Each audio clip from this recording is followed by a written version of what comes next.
What up mga solid subscribers? So ngayon papanoorin po natin itong live performance po daw po nitong Love Ghost, no?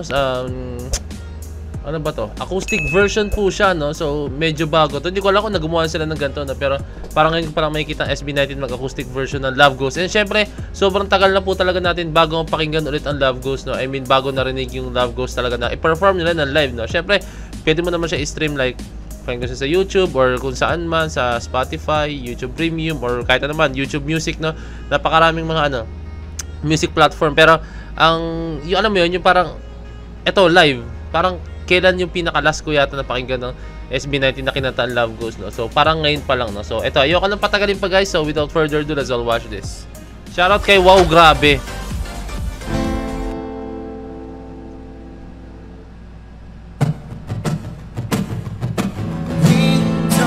Hey, classic. Love Ghost, Love Ghost, Love Ghost. Classic, let's go. There's no answer to the question why. Love goes, love goes, love goes. So post ko lang dito guys, no. Para sa akin na kahit anong gusto nilang gawing arrangement, kahit anong timbre ng music, kahit anong klaseng changes gawin nila sa kanta na Love Ghost. So okay lang kung may authority sila, no? Kasi sila po yung gumawa ng kanta, no? So kung gagawin nilang acoustic, gagawin nilang rock version, gagawin nilang hip-hop version, no?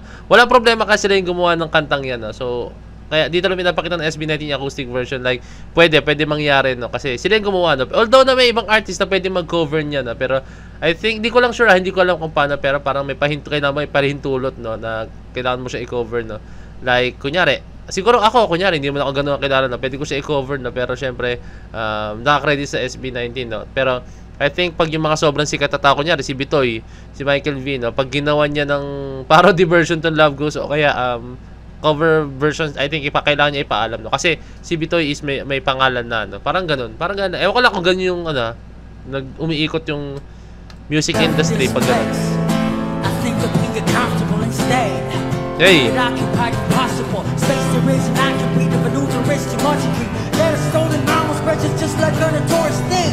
And the hate oh God, I hate this. Every time I close my eyes, all I see is goldfish. I miss Lucas, the warmth, the memories. I feel the pain and it's insane how the world will take this. Ever since my love has gone away,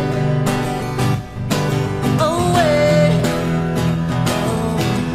Every single thing has turned. Is this a throwback video?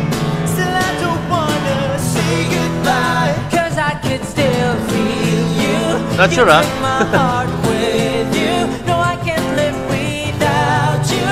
All I need is your love. So won't you take me with you? 'Cause I don't know what to do. You're the one I love, the only one I'll never say goodbye. I don't even have time until the sun hides, 'cause the brightest stars are the ones that live in your eyes. But time flies, even Love Ghost served as witness to SB19 is so held to me. Okay. faster than you'd expect. I think throwback video to. Kaya panood natin, With the death, I'm most important to me. I didn't do anything wrong, then why this happened to me? Tell Love me Ghost how- underwent numerous versions, no, including an acoustic rendition. Can't remember recalling when he joined SB19 as a trainee. It was that he learned that person Could it distracted be? with his How could it be? Someone please explain this to me, 'cause I couldn't see. Why? Why she had to leave the one that I love? I hope right now is listening, the man above us. 'Cause I do anything for her to come back, for her to come back. Oh, 'cause without you, I'm lost. So won't you come back? Oh, oh,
Parang wala to sa original na version, ha?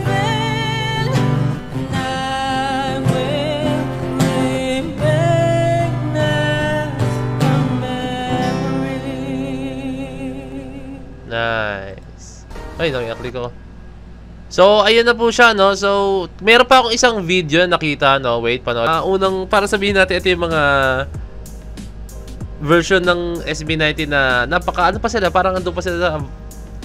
Hindi pa sila yung ngayon na. Hindi ko alam kung paano yan i-explain eh. Pero yung ngayong version nila, ibang-iba talaga sa dating version eh. Yung dating version, makikita mo, like, ibang-iba na yung panamit nila, iba-iba na silang pumorma sa sarili nila, no? Talaga iba-iba na, sa mga 18 dyan, solid 18 dyan, no? Alam nyo kung paano pumorma ang SB19 eh. I think alam nyo kung paano yung evolution ng pagporma talaga nila as in. Tsaka yung dating, the way na, na kumilos sila, no? Tsaka ngayon, sobrang matured na talaga ng SB19, no? So, sobrang nag-enjoy ako dito. Hindi naman nalata, no? Talaga sinabayan ko mismo yung kanta, no? So, ayun lang. Sana makita pa tayo ng maraming videos pa ulit ng SB19, no? Throwback tayo. Let's go! So, ayun lang. Kung may next pa, kalikom double message nyo sa Facebook page na Point to Pen. So, this is Point to Pen. Signing out. Chris, let's G.